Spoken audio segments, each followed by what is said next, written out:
নবীর একটা আদর্শের কারণে জান্নাতে যাবে। সিরত মানি আদর্শ, আর এটা আমরা কদমে কদমে মুক্তার।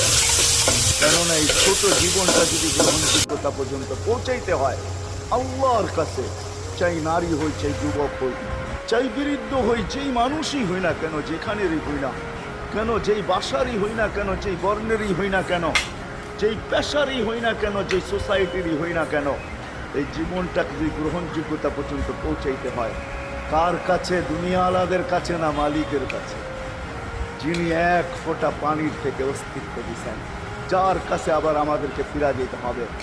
পালানোর কোনো সুযোগ নাই। এই জন্যই কোরআন আমাদেরকে বোঝায় আইনাল মাফার। আল্লাহ বলতেছে কোথায় ভাগবে তুমি, বলো কোথায় ভাগবে? কবির কথাই সত্য, যদিও নাকি পালাও তুমি আকাশেতে লাগিয়ে সিঁড়ি, সিঁড়ি লাগাও যদি